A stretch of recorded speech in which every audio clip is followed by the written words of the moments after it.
Floride. Olivier Houillet est un spécialiste du cerveau et du comportement. C'est ici que le jeune Français poursuit ses recherches. Lui aussi utilise l'IRM dans son travail. De plus en plus souvent, des entreprises avides d'informations sur le neuromarketing le contactent. Ce jour-là, il fait une conférence à la demande de la Chambre de commerce franco-américaine. Le neuromarketing est à la mode. On a vraiment un panel de personnes qui va des agences marketing aux banques.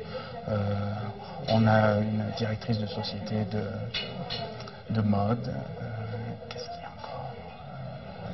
Eux veulent savoir s'il y a une application à court terme pour eux, à moyen terme, combien ça coûte, est-ce que ça marche? Est-ce que vraiment il faut qu'ils investissent là-dedans? On va fouiller dans le cerveau des gens et on va voir ce qui y est caché. Alors c'est vrai que on ne peut pas s'empêcher de se demander jusqu'où on peut aller. Est-ce que la science est vraiment capable de savoir ce qu'on pense? On ne peut pas ne pas être excité. N'ayez pas peur, j'espère que vous n'aurez pas besoin d'aspirine après cette explication. Face à ces chefs d'entreprise, Olivier s'efforce pendant 2 heures d'expliquer simplement les progrès de la science dans la compréhension des liens entre activité du cerveau et comportement humain. Il y a une chose très importante à comprendre. Il n'y a pas de correspondance directe entre un endroit précis du cerveau et un comportement aussi complexe que celui d'acheter. Reste que grâce à l'imagerie médicale, le cerveau livre de plus en plus ses secrets. Les chercheurs peuvent voir quelles zones sont actives quand on a une émotion, quand on prend une décision, quand on préfère une chose à une autre, un produit à un autre. Des informations cruciales pour des entreprises, si elles en ont les moyens. La recherche, c'est long et cher.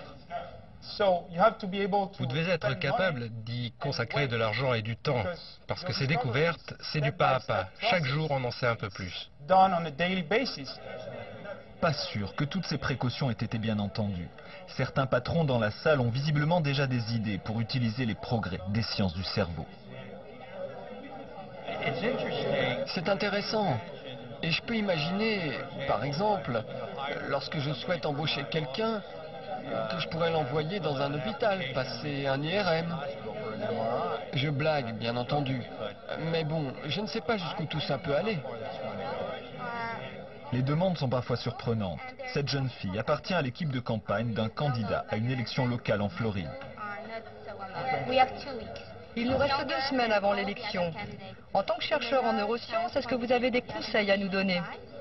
Non. Attendez, 2 semaines. Non, si j'avais la recette pour faire élire un candidat en 2 semaines, vous achèteriez mes livres et l'immeuble serait à moi. Combien de temps les jeunes chercheurs résisteront-ils aux sirènes des entreprises privées?